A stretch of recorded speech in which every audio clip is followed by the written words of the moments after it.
हमारा आज का टॉपिक है दैट इज स्ट्रक्चर्स और levels of protein. First year biological molecules topic is structures और लेवल्स ऑफ प्रोटीन। जस्ट आपको मैं स्ट्रक्चर्स लेवल्स का समझाता हूँ। You can see this duster, okay. इसको अगर देखें तो ये जो डस्टर है ये डिफरेंट कंपोनेंट से बना है, इसके डिफरेंट लेवल्स हैं। इसका एक लेवल इसका ये जो कॉटन टाइप जो इसका ब्रश लाइक पोर्शन रब करने के लिए, फिर इसकी जो रिबन टाइप ये स्ट्रक्चर आप देख सकते हैं इसको टाइट करने के लिए, फिर इसके ये थंब पिन्स कह लें, थंब नेल्स नेलिंग के लिए इसको, और इसके अंदर जो वुडन पार्ट है देखा जाए तो this is just like a protein, यानी एक प्रोटीन के अंदर 4 लेवल्स हो सकते हैं। अब देखिए ये अलग अलग चीज़ें भी मिलती हैं, ये अलग से ये थंब पिन्स कह लें, थंब नेल्स कह लें, ये अलग से ये मिल जाता है, ठीक है। ये पोर्शन अलग से इसके साथ जोड़ा गया है, ये रिबन जो है ये अलग से जोड़ा गया है, और जो वुडन पीस है ये अलग से इसका साइज जोड़ा गया है। तो इसके डिफरेंट लेवल्स हैं। This is just like a protein and we can study different levels of proteins. अब नेचर में कंप्लीटेस्ट फॉर्म में भी प्रोटीन है, यानी कंबाइंड फॉर्म में जिसमें सारे के सारे लेवल्स आ जाते हैं। You can study the primary, secondary, tertiary, quaternary, लेकिन आप इनको अलग अलग से भी आपको इसकी नीड पड़ती है, इसके अलग अलग लेवल को भी आप स्टडी कर सकते हो। ओके, अब चलते हैं टॉपिक की तरफ। मेन जो टॉपिक है हमारा वेरी इंपॉर्टेंट एग्जाम के हवाले से, ये लॉन्ग क्वेश्चन में भी बड़ा इंपॉर्टेंट है। Explain the different levels of structures और लेवल्स ऑफ प्रोटीन्स, या ये शॉर्ट में क्वेश्चन अलग से आ सकता है कि define the primary structure of protein, या सेकेंडरी स्ट्रक्चर ऑफ प्रोटीन, या टर्शियरी या क्वाटरनरी स्ट्रक्चर ऑफ प्रोटीन। इसके अलावा इनकी एग्जांपल्स, इनकी शेप्स के हवाले से भी MCQs के हवाले से क्वेश्चन एग्जामिनर आपसे पूछ सकता है। Guys, I hope you are with me, and I hope as I already told you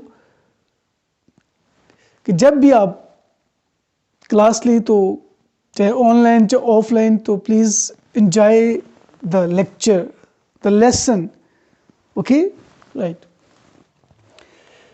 primary structure की सबसे पहले हम बात करेंगे, इसकी डेफिनेशन क्या है। देखिए, व्हाट इज प्राइमरी स्ट्रक्चर? ये एक लेवल है। When we study the number, sequence and types of amino acids of a protein molecule is called primary structure of protein. Okay, number, sequence and types of, यानी एक हमारे पास protein है, उस protein के different levels हैं, but जब हम उसका नंबर कि कितने उसमें अमीनो एसिड्स हैं, उसका क्या सीक्वेंस है, किस किस सीक्वेंस में वो अमीनो एसिड जुड़ी हुई हैं, और उसकी टाइप्स कौन सी हैं। टाइप्स के बाद पोलर है, नॉन पोलर है, न्यूट्रल है, व्हाटसएवर। तो इस किस्म की स्टडी को हम क्या बोलेंगे? Primary structure of protein. अब इसके फर्दर फीचर्स क्या हैं? प्राइमरी स्ट्रक्चर के फीचर्स क्या होंगे? Primary structure always simple and linear. Okay, यानी जो प्राइमरी स्ट्रक्चर होगा हमेशा सिंपल और लीनियर होगा। Like this one, you can see here, like this one, like this one, simple, ठीक है। और व्हाट इज द रीज़न, ये सिंपल क्यों है? इसमें फोर्स कौन सी है, इसमें बॉन्ड कौन सा है जो इसको सिंपल और लीनियर रखता है? That is the disulphide bond. Disulphide bond, यानी डाइसल्फाइड बॉन्ड जो है ये इसके अंदर फोर्स है वो ऐसी है, देखिएगा कोई सी इस चेन में कोई से दो अमीनो एसिड्स आमने सामने आ जाती हैं। अब ये जो दो अमीनो एसिड्स हैं ये सिस्टीन है, यानी जब दो सिस्टीन आमने सामने आ जाएंगे तो यहाँ जो बॉन्ड बनेगा that is called disulphide bond. उसकी वजह क्या दिखेगा, ये मैं बॉक्स बनाता हूँ, ये 3 ग्रुप हैं और ये SH और यहाँ पे CH2, यानी ये जो बॉक्स है ये आपको पता है कि मैंने पढ़ाया है अमीनो एसिड में 3 जो ग्रुप्स हैं वो सेम होते हैं, ये तो कॉमन है सब में। R की जगह आपने CH2 SH लगा दिया तो ये बनेगा सिस्टीन। इसी तरीके से यहाँ पे आप बेंजीन और डिफरेंट ग्रुप्स लगाएंगे तो वो वैरायटी ऑफ अमीनो एसिड्स आपके पास आ जाएगी। तो देखें ये SH और एक तरफ से यहाँ पर भी ले रहे एक, लेट्स सपोज अगर इस तरह आ जाए तो यहाँ SH आ जाएगा, यहाँ SS का बॉन्ड बन जाएगा। अगर यहाँ फर्स्ट किया एक यहाँ आ जाती है अमीनो एसिड और एक सामने आ जाती है तो यहाँ पर भी SS बॉन्ड जो है वो बन जाएगा, यानी ऐसे ये SS बॉन्ड। तो एक लाइन में भी और आमने सामने भी जब 2 सिस्टीन आ जाएंगे तो इसके दरम्यान कौन सा बॉन्ड बनेगा, that is called disulphide bond. This disulfide bond is responsible for this simple linear structure of protein. The best example is insulin. यानी अगर पेपर में आ जाए तो आपको आइडिया होना चाहिए द प्राइमरी स्ट्रक्चर एग्जाम्पल क्या है। यस, इंसुलिन में 2 चेन होती हैं, एक होती है A चेन उसमें 21 अमीनो एसिड्स होती है, एक होती है B चेन उसमें 30 होते हैं अमीनो एसिड्स, यानी A में 21 अमीनो एसिड्स और B में 30 अमीनो एसिड्स, तो टोटल कितने हो जाएंगे 51, यानी total number of amino acids कितने होंगे 51। और सारे फोर्स बता दिए आपको, बॉन्ड बना दिया। अच्छा, आपकी बुक के अंदर इसी में हीमोग्लोबिन का जिक्र किया गया, हालांकि हीमोग्लोबिन को हम यहाँ मेंशन करेंगे, यहाँ हम डिटेल में डिस्कस करेंगे, लेकिन चूंकि हीमोग्लोबिन का क्योंकि मेंशन है तो हीमोग्लोबिन का इसलिए मेंशन है कि जब हम हीमोग्लोबिन में नंबर, सीक्वेंस और टाइप्स को स्टडी करेंगे तो वो हीमोग्लोबिन का जो वो स्टडी होगी वो भी क्या कहलाएगी, primary structure of protein. You got it? Okay okay, this is all about the primary structure. Now secondary structure. Okay, तो सेकेंडरी स्ट्रक्चर क्या है? Secondary structure always regular and uniform.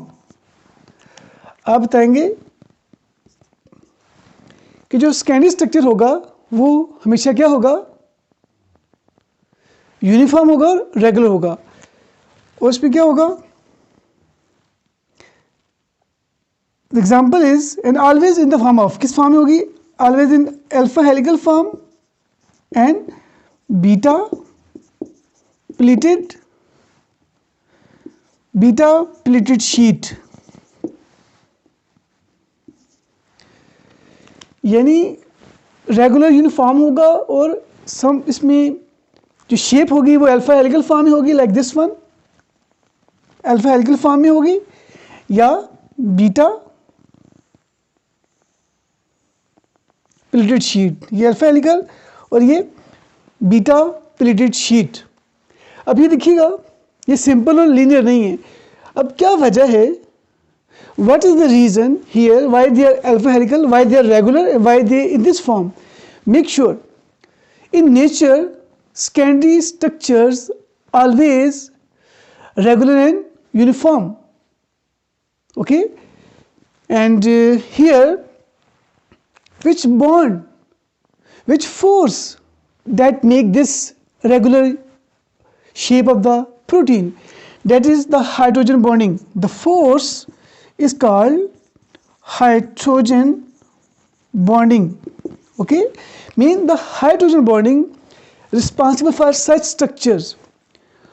Okay जैसे कि यहाँ एग्जाम्पल इंसुलिन थी, तो ये इसकी एग्जाम्पल्स नहीं है, ये इसकी एग्जाम्पल्स नहीं है, ये इसकी शेप की बात है. अब एग्जाम्पल पे बात करेंगे. एग्जाम्पल में इसमें आ जाएगा keratin, keratin, collagen, actin myosin भी आ जाती है, फिब्रोइन, इसको बोलते हैं सिल्क प्रोटीन, सिल्क प्रोटीन. ये आपको मैंने फर्स्ट लेक्चर में सारी एग्जांपल समझाई थी, अगर याद हो तो इतनी एग्जांपल्स काफ़ी हैं. कैरेटिन स्किन में होती है, हेयर्स में होती है, नेल्स में, हॉर्न्स में, वूल में. कोलेजन स्किन में, ब्लड वेसल्स में और बोन्स में. और फिब्रोइन जो है सिल्क प्रोटीन है, जो कि सिल्क वार्म बनाता है. मीन जो रेशम का, जिसको कीड़ा कहा जाता है, शहतूत के दरख्त पे जो बनाता है. ठीक है, राइट. अच्छा, फोर्स की बात कर दी. अब एक पॉइंट आपकी बुक में मेंशन है, देखिएगा, यहाँ से लेके यहाँ तक एक टर्न आता है. ओके, इस टर्न के अंदर 3.6 अमाइनो एसिड्स समा सकते हैं. यानी वैसे मुश्किल है मेरे लिए भी, मैं बनाऊँ ना, कि अगर यहाँ पर हम इस जगह पर बनाना स्टार्ट करें अमीनो एसिड्स, पूरा स्ट्रक्चर ड्रा करें, तो मुश्किल हो जाएगा. उसको मैं डॉट से शो करूँगा. एक अमीनो एसिड यहाँ बना लें, दूसरा यहाँ बना लें, तीसरा यहाँ बना लें और चौथा यहाँ बना लें. यानी एक पूरा कंप्लीट अमीनो एसिड यहाँ पे आ जाएगा, दूसरा यहाँ आ जाएगा, तीसरा यहाँ. जो फोर्थ वाला है अमीनो एसिड, ये इसका कुछ पार्ट यहाँ आएगा, यानी इसका 40% पार्ट नेक्स्ट टर्न में आएगा और 60% पार्ट इसमें आएगा. ठीक है, इसलिए बुक में लिखा है each turn off alpha helical contain 3.6 amino acids. Okay, यानी इस टर्न के अंदर कितने अमीनो एसिड समा सकते हैं? 3.6.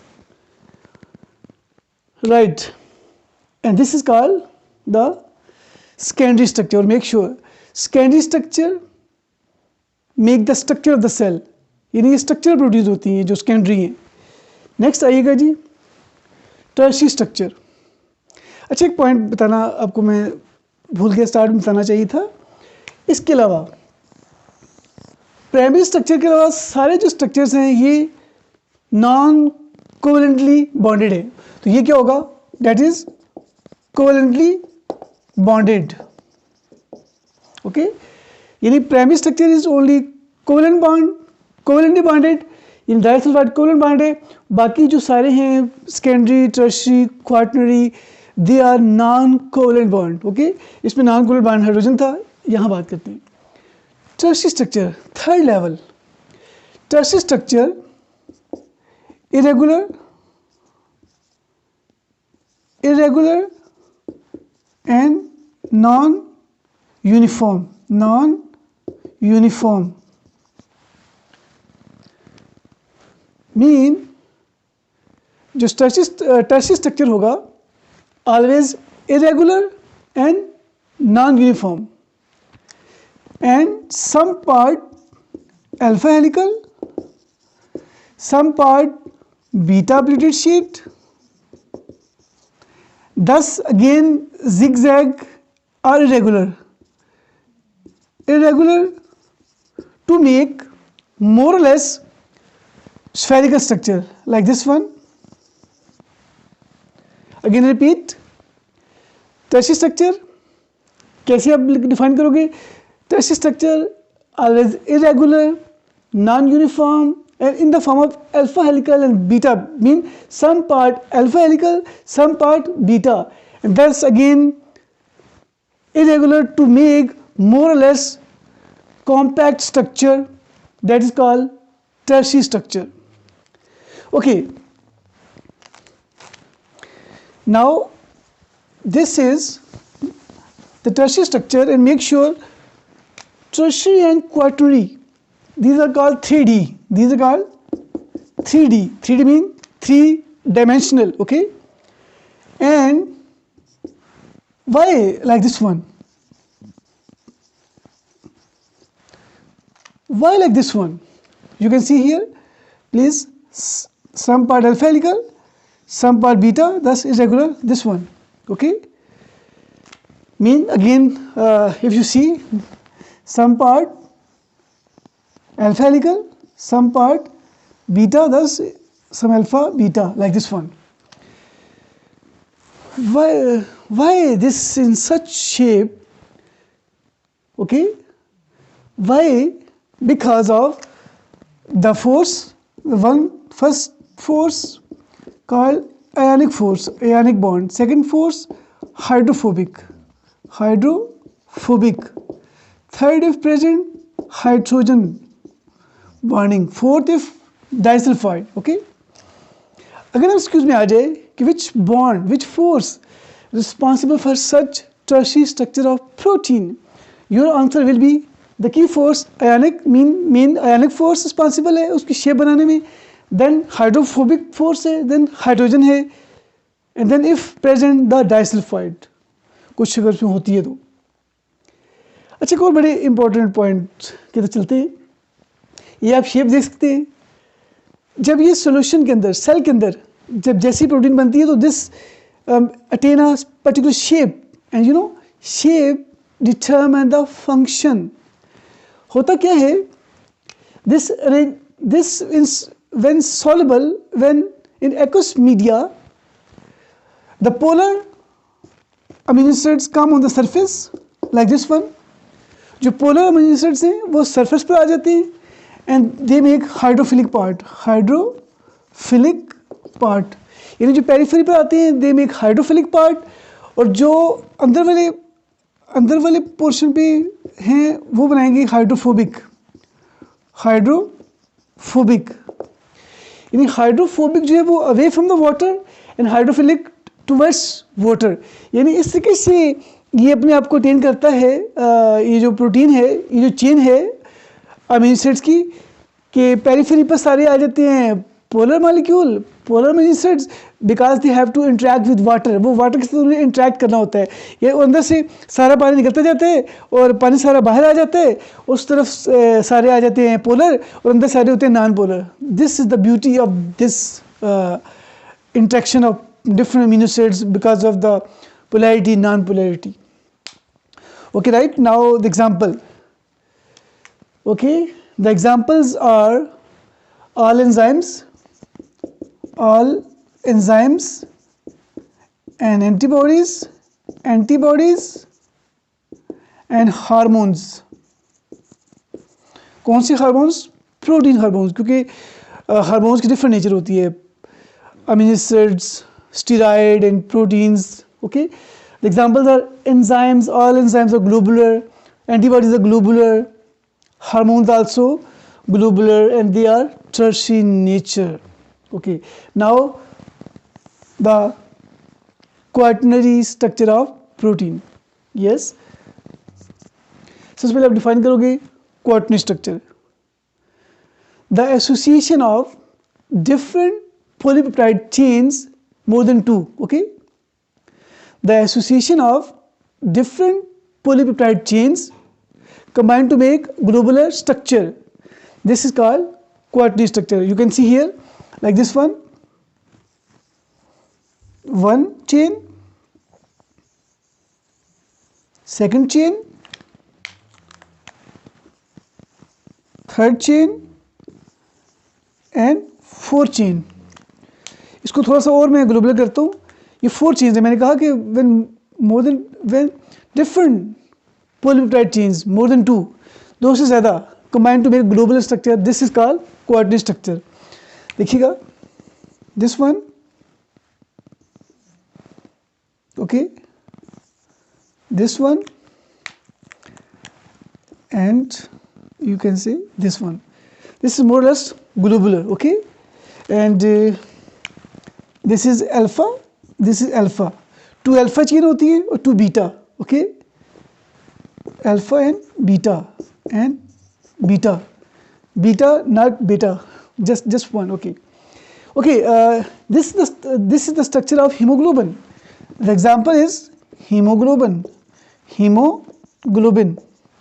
Okay, अब मैं थोड़ी सी फीचर बाकी समझा दूँ। क्वार्टरनी स्ट्रक्चर को डिफाइन कर दिया, बाकी फीचर्स क्या हैं, 3D है। Why this globular, which force, यानी क्यों ये ग्लोबुलर है, which force which bond responsible for such quaternary structure, the force, the key force is the hydrophobic, hydrophobic, the key force hydrophobic, second if present show present ionic, third hydrogen, and the fourth if present disulfide bond.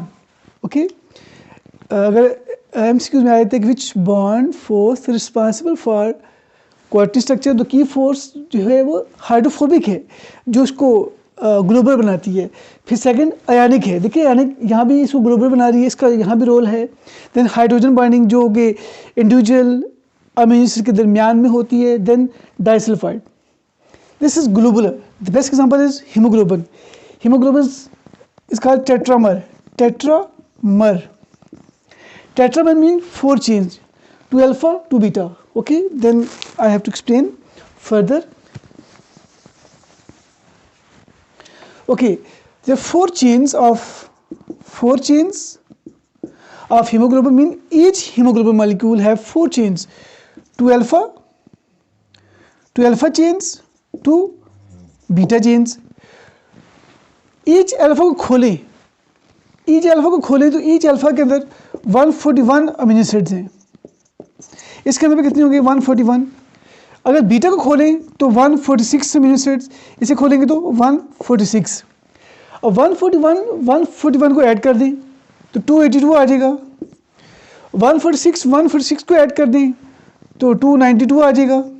इसे add कर दें 574। Mean each haemoglobin molecule contain 574 amino acids.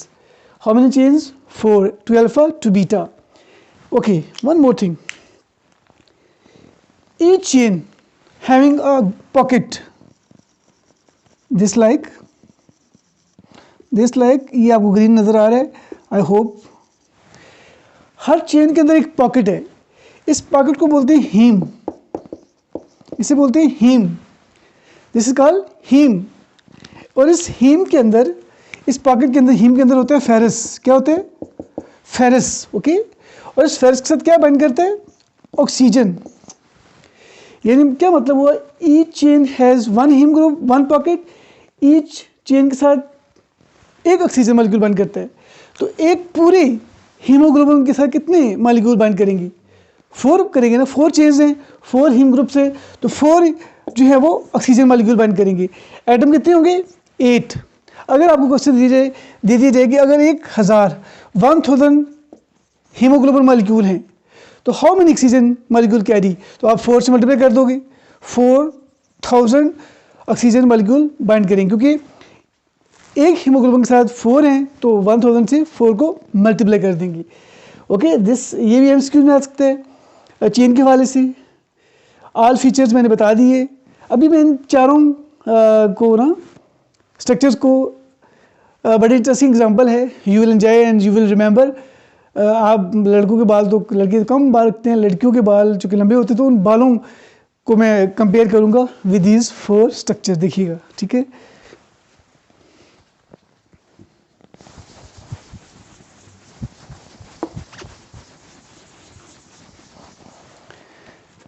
जी, आपके mind में आ रहा होगा कि sir क्या समझाएंगे, देखिएगा।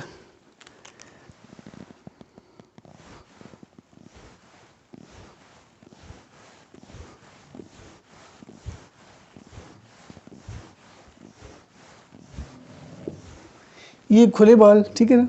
अभी मैं चलिए, जैसे प्राइमरी स्ट्रक्चर, ठीक है, primary structure,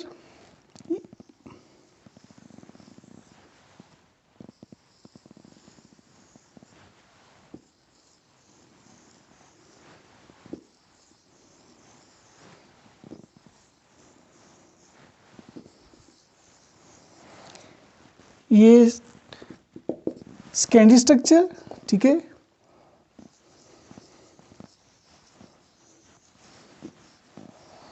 this is tertiary structure,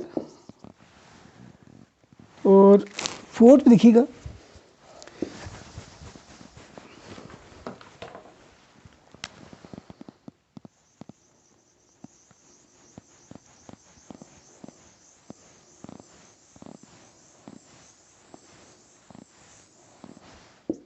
fourth one that is quaternary structure. जी, तो रिकॉल कीजिएगा ज़रा, क्या आपके माइंड में आता है। देखिएगा, देखिए ये लड़कियों के बाल हैं, लड़कों के बाल वैसे बहुत लड़के कम रखते हैं, लेकिन खुले बाल, ठीक है, खुले बाल जो फ्रेश खुले बाल होंगे, सिंपल लीनियर जिस लाइक प्राइमरी स्ट्रक्चर। देखिए बाल एक ही हैं और बाल की 4 लेवल है और एक प्रोटीन की 4 लेवल जैसे होंगे। खुले बाल, ठीक है, प्राइमरी स्ट्रक्चर ऑफ हेयर को प्रेजेंट करता है। जब वो लड़कियां बनाती हैं, मीडियम बनाती हैं, चुटियाँ जिसको बोलते हैं, वो रेगुलर पैटर्न पे, तो चुटियाँ जो हैं, ये जो पैटर्न है this is regular uniform that is Scandi structure. ठीक है, जब सुबह सुबह उठे बाल बिखरे हों अजीब गरीब, तो that is called tertiary structure. ठीक है, और अक्सर क्या होता है, जो बड़ी एज की आंटियाँ हैं, ठीक है ना, या वैसी लड़कियाँ बनाती हैं, सारे बालों को बांध के जूड़ा बनाती हैं। जैसे एक तो होता है सिखों का भी जूड़ा होता है, यहाँ पे सिख बनाते हैं जूड़ा, उसके बाद वो भी आप समझ सकते हो। बट जो सारे बालों को सही टाइट बांध के टॉप पे ऐसे जूड़ा बनाते हैं गोल ग्लोबुलर, तो ये जूड़ा क्या है, क्वाटरनरी स्ट्रक्चर। तो एक ही बाल है, ठीक है, उसका प्राइमरी लेवल भी है, सेकेंडरी भी है, टर्शियरी भी है और क्वाटरनरी भी है, ये ग्लोबुलर है। ठीक है, this is the example of all level of protein. Okay, right, I hope कि आपको ये रिमेंबर रहेगा। जस्ट 2 मिनट्स में वाइंड अप करते हैं। ठीक है, नेक्स्ट है fibrous proteins and globular protein का एक कंपैरिजन है। सिंपल है, ये शार्ट में आ जाता है, differentiate between fibrous and globular proteins. बहुत इजी है, fibrous proteins and globular protein. जी, बहुत इजी, देखिएगा, fibrous proteins okay made up of 1 or 2 polypeptide chains. Global proteins more than 2 polypeptide chains. Fibrous, they make secondary structure, mean all secondary structures are fibrous proteins, and fibrous proteins always make structure, and global proteins not structural proteins, and they are globular ellipsoidal elliptical. Third, fibrous proteins की example में मैं बताऊंगा, उससे एक point बनता है। Fibrous proteins like keratin, okay, like collagen, fibrin, they are insoluble in water. Global protein में enzymes आते हैं, hormones, they are soluble, mean fibrous insoluble, globular soluble in water, acid base aqueous media. And fibrous proteins, they non-crystalline, nails, collagen, they are non-crystalline. जबकि globular antibodies, enzymes, they are crystalline, they are available in crystal form. Okay, examples भी क्या है fibrous में, all secondary proteins like keratin, collagen, fibrin, actin, myosin, and globular में enzymes, hormones, and hemoglobin.